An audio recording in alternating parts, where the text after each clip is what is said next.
નમસ્કાર મિત્રો, પરિવારજનો અને વડીલો, આપના ચરણોમાં નમન. હું આપની સમક્ષ રજૂ કરવા જઈ રહ્યો છું શ્રીમદ ભગવદ્ ગીતાના 18 અધ્યાય ગુજરાતીમાં, અને તે પણ સંવાદ સાથે. આજનો આપનો શ્રીમદ ભગવદ્ ગીતાનો અધ્યાય પહેલો, અર્જુન વિષાદ યોગ. ચલો શરૂ કરીએ.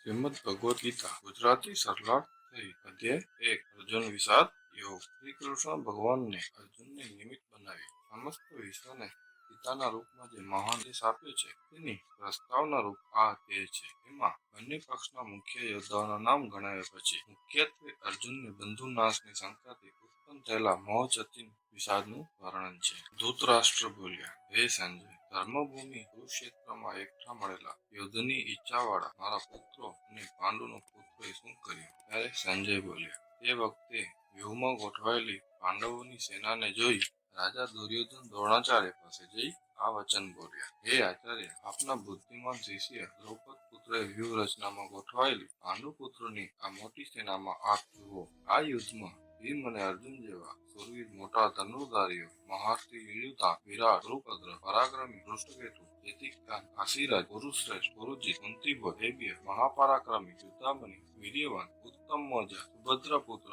અને દ્રૌપદીના પાંચે પુત્રો સર્વે મહારથીઓ જ છે. એ દ્વિજ શ્રેષ્ઠ, હવે આપણા પણ જે શ્રેષ્ઠ યોદ્ધા છે તેઓને આપ સાંભળો. મારા સૈન્યના જે નાયકો છે તેમને હું આપની જાણ માટે કહું છું. આપ તથા ભીષ્મ પિતામહ, કર્ણ તથા યુદ્ધમાં જય પામનાર કૃપાચાર્ય, અશ્વત્થામા, વિકર્ણ, સોમદત્ત પુત્ર, ભૂરિશ્રવા તથા જયદ્રથ અને બીજા ઘણા સુરાઓ માટે જીવન સમર્પણ કરનારા તેઓ સર્વ અનેક પ્રકારના શસ્ત્રો અને હથિયાર વાળવા અને યુદ્ધ કુશળ છે.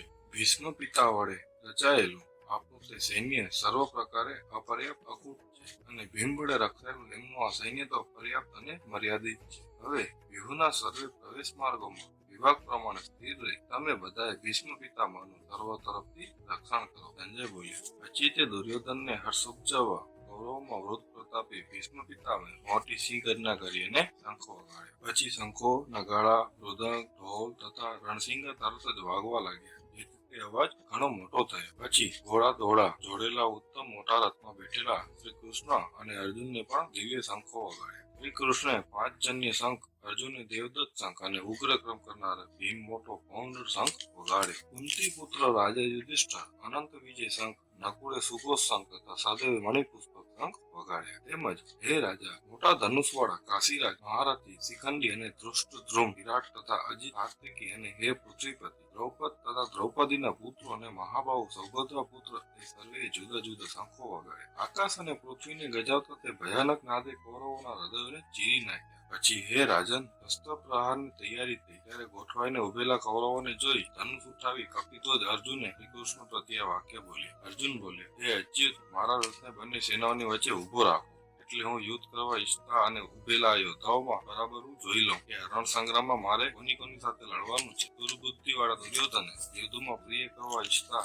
જેઓ અહીં આવ્યા છે તે યુદ્ધ કરનારોને હું સારી રીતે જોઈ લઉં. ત્યારે સંજય બોલ્યા, હે ધૃતરાષ્ટ્ર, એમ અર્જુનને સંબોધેલા શ્રી કૃષ્ણ તે તો ઉત્તમ રથને બંને સેનાઓની વચ્ચે અને ભીષ્મ, દ્રોણ તથા બધા રાજાઓની સામે ઉભો રાખીને બોલ્યા, હે પાર્થ, આ એકઠા મળેલા કૌરવોને તું જો. અર્જુનને બંને સેનાઓમાં ઉભેલા વડીલો, પિતામહો, આચાર્યો, મામા, ભાઈઓ, પુત્રો, પૌત્રો, મિત્રો, સસરા તથા હિતૈષીઓને જોયા. ત્યાં ઉભેલા તે સર્વ બાંધવોને સારી રીતે જોઈ અર્જુન અત્યંત કરુણાથી ઉભરાઈ જઈ હેત કરતા આમ બોલ્યા. અર્જુન બોલ્યા, હે કૃષ્ણ, યુદ્ધ કરવા ઈચ્છતા સ્વજનોની સામે ઉભેલા જોઈ મારા ગાત્રો ઢીલા થાય છે, મુખ સુકાય છે, શરીરમાં કંપ તથા રોમાંચ થાય છે, હાથમાંથી ગાંડી સરી પડે છે, ચામડી પડે છે, ઉભો રહેવો સમર્થ નથી અને મારું મન જાણે રમે છે. વળી હે કેશવ, હું વિપરીત ચિહ્નો જોઉં છું અને યુદ્ધમાં સ્વજનોને મારીને કલ્યાણ જોતો નથી. હે કૃષ્ણ વિજય, રાજ્ય અને સુખોને હું ઈચ્છતો નથી. હે ગોવિંદ, અમને રાજ્યથી શું સુખ મળશે અથવા ભોગો કે જીવનથી પણ શું પ્રયોજન છે? જેમને માટે અમે રાજ્ય, ભોગો અને સુખોથી ઈચ્છવા કરી છે તેવા બધા પ્રાણ તથા ધન ત્યજીને યુદ્ધ માટે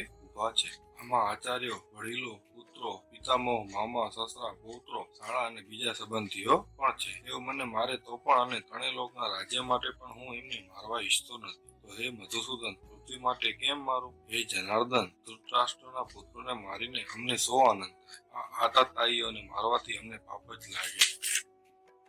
માટે હે માધવ, પોતાના બાંધવ ધૃતરાષ્ટ્રના પુત્રોને મારવાને અમે યોગ્ય નથી. કેમ કે સ્વજનોને મારી અમે સુખી કેમ થઈએ? જો કે લોભથી નાશ પામેલા જ્ઞાનવાળા આ કૌરવો ક્રૂરના નાશથી કરેલા દોષને અને મિત્રદોના પાપને જોતા નથી. પણ હે જનાર્દન, ક્રૂરના નાશથી કરેલા દોષને જોતા અમારે પાપથી અટકવાનું કેમ જ ન સમજવું? ક્રૂરનો નાશ થતા સનાતન કુળ ધર્મનો નાશ પામે છે અને કુળ ધર્મ નાશ પામતા આખો કુળને અધર્મ બનાવી દે છે. હે કૃષ્ણ, અધર્મ વધવાથી કુળની સ્ત્રીઓ દૂષિત થાય છે અને હે વાનરે સ્ત્રીઓ દુષ્ટ થાય ત્યારે વર્ણશંકર પ્રજા જન્મે છે. વર્ણશંકર પ્રજા કુળઘાતીઓ તથા કુળને નરકમાં લઈ જવા માટે થાય. કેમ કે પિંડ અને તર્પણ ક્રિયા જેમની નાશ પામી હોય તેવા તેમના પિતૃઓ નરકમાં જ પડે છે. કુળઘાતીઓના વર્ણશંકરના દોષોથી સનાતન જાતિ ધર્મો તથા કુળ ધર્મો નાશ પામે છે. હે જનાર્દન, જેમના કુળ ધર્મ નાશ પામ્યા હોય તેવા મનુષ્યોનો અનિશ્ચિત સમય સુધી નરકમાં વાસ થાય એમ અમે સાંભળ્યું છે. અહો, ખેદની વાત છે કે અમે મોટું પાપ કરવા તૈયાર થઈએ છીએ,